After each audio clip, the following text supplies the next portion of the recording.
Hello दोस्तों, आप देख रहे हैं learn tech to tech channel. और आज जो मैं वीडियो लाया हूं उसमें मैं आपको कुछ ऐसे कंप्यूटर साइंस के क्वेश्चन बताने वाला हूं जो जेएनयू एमसी एंट्रांस और अदर एमसी एंट्रांस के लिए काफी इंपॉर्टेंट है।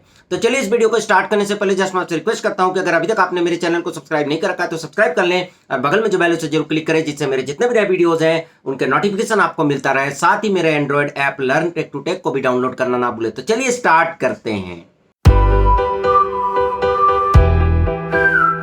तो दोस्तों यहां पर पहला क्वेश्चन है output of printf %d double six 066 in C language. ठीक है, जब सी लैंग्वेज में आप इस स्टेटमेंट को एग्जीक्यूट करेंगे तो क्या आउटपुट आएगा। ठीक है, तो यहां पर जैसे आप देख रहे हैं 66 है और यहां पर आप उसे %d से प्रिंट कर रहे हैं तो कोई प्रॉब्लम नहीं है, ये आपको 66 प्रिंट करेगा।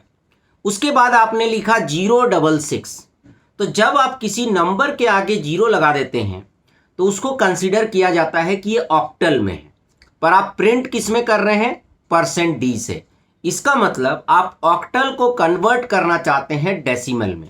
तो जब आप 66 को डेसिमल में कन्वर्ट करेंगे तो क्या आएगा, 54 आएगा। और उसके बाद भी 066 है तो ये 54 आएगा। तो इस तरह से इसका करेक्ट आंसर आपका ये होगा। उसके बाद नेक्स्ट क्वेश्चन है output of printf %c %d फिर capital A in C language. मतलब कैपिटल ए को अगर आप %c से प्रिंट करेंगे तो क्या आएगा, और कैपिटल ए को अगर आप %d से प्रिंट करेंगे तो क्या आएगा। ठीक है, आपको पता है कि कैरेक्टर को आप इंटीजर में कन्वर्ट कर सकते हैं। तो यहां पर अगर आप कैपिटल ए को %c से प्रिंट करेंगे तो कैपिटल ए ही आएगा, पर जब आप कैपिटल ए को %d से प्रिंट करेंगे, मतलब है तो कैपिटल ए पर आप प्रिंट करना चाहते हैं इंटीजर में, तो ये क्या करेगा, इसका आस्की वैल्यू प्रिंट कर देगा। और कैपिटल ए का आस्की वैल्यू क्या होता है, 65। तो इस तरह से इसका आंसर हो जाएगा कैपिटल ए 65। आप ये समझ लीजिए, बिल्कुल एज इट इज क्वेश्चन तो नहीं आएगा, बट इसी तरीके के क्वेश्चन आपके एमसी एंट्रांस में आ सकते हैं। उसके बाद नेक्स्ट है the C language was invented for. मतलब स्टार्टिंग में सी लैंग्वेज को किस पर्पस के लिए इन्वेंट किया गया था, तो इसे लो लेवल प्रोग्रामिंग और सिस्टम प्रोग्रामिंग के लिए इन्वेंट किया गया था। उसके बाद नेक्स्ट क्वेश्चन है which one of the following is not an identifier. इसमें से कौन आइडेंटिफायर नहीं है। एक्चुअली क्या होता है कि सी लैंग्वेज में जब आप किसी चीज का नाम खुद देते हैं तो उसे हम आइडेंटिफायर बोलते हैं। जैसे फंक्शन का नाम आप खुद देते हैं, अगर यूजर डिफाइंड फंक्शन आप बना रहे हैं, उसी तरह मैक्रो का नाम भी आप अपने खुद से देते हैं, वेरिएबल का नाम भी आप खुद से लेते हैं। पर एक कीवर्ड है जो ऑलरेडी फिक्स होता है, जैसे प्रिंटफ, स्कैनफ, ये क्या है, कीवर्ड्स हैं, ऑटो, स्टैटिक। ठीक है, तो ये जो है आइडेंटिफायर नहीं होते हैं। यहां पर देखिए पूछा गया है कि कौन सा आइडेंटिफायर नहीं है। ठीक है, तो चलिए आगे बढ़ते हैं।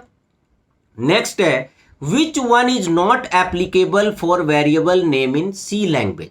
मतलब सी लैंग्वेज में जब आप वेरिएबल क्रिएट करते हैं तो उसके कुछ रूल्स रेगुलेशन होते हैं। ठीक है, तो इसमें से कौन सा फॉलो नहीं होता है।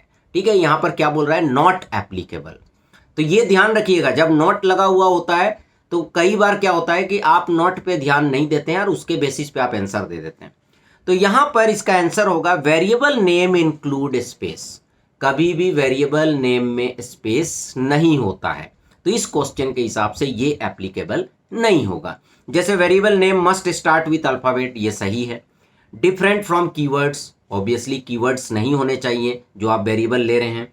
उसके बाद क्या है, variable name include underscore, variable name के बीच में अंडरस्कोर हो सकता है। तो ये तीनों जो है पॉसिबल है, केवल ये पहला वाला जो है ये एप्लीकेबल नहीं है। उसके बाद which is not a valid header file in C language.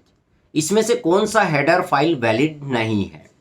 stdio.h होता है, math.h भी होता है, asset.h भी होता है। तो यहां पर केवल mathematics.h जो है ये इनवैलिड हेडर फाइल है। मतलब mathematics.h नाम का कोई भी हेडर फाइल नहीं होता है। तो इसका आंसर क्या होगा, mathematics.h। चलिए अब नेक्स्ट क्वेश्चन देखते हैं। उसके बाद नेक्स्ट क्वेश्चन क्या है, which of the following storage class declared the identifier in a global scope. ठीक है, मतलब इसमें से कौन सा storage class global variable declare करता है? तो ऑब्वियसली इसका आंसर क्या होगा? एक्सटर्न। ठीक है, बाकी सब जो है लोकल वेरिएबल डिक्लेयर करते हैं, जबकि एक्सटर्न जो है वो ग्लोबल स्कोप का वेरिएबल को डिक्लेयर करता है। Default storage class in C language, auto.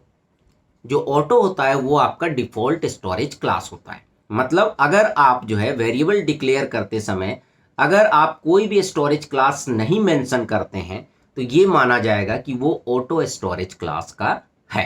ठीक है, अब उसके बाद लास्ट 2 क्वेश्चन है, which of the following is derived data type in C language.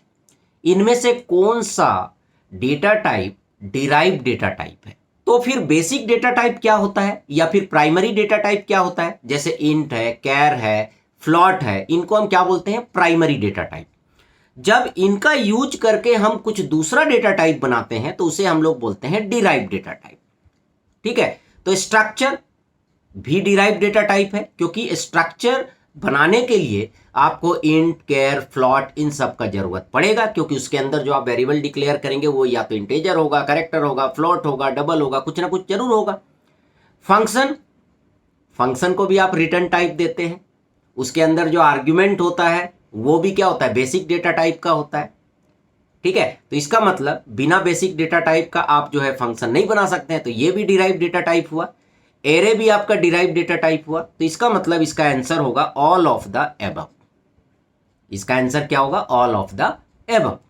उसके बाद नेक्स्ट क्वेश्चन में आते हैं, dash is the format specifier is used to print a unsigned integer in hexadecimal number system. इससे पहले आपने देखा था कि जब हम इंटेजर में प्रिंट करते हैं तो क्या लिखते हैं? %d। उसी तरह किसी भी इंटेजर को, किसी भी अनसाइंड इंटेजर को अगर आप हेक्साडेसिमल में जो है प्रिंट करना चाहते हैं तो कौन सा फॉर्मेट स्पेसिफायर आप देंगे? फॉर्मेट स्पेसिफायर किसको बोलते हैं? जैसे %d है, %c है, इसको हम क्या बोलते हैं? Format specifier.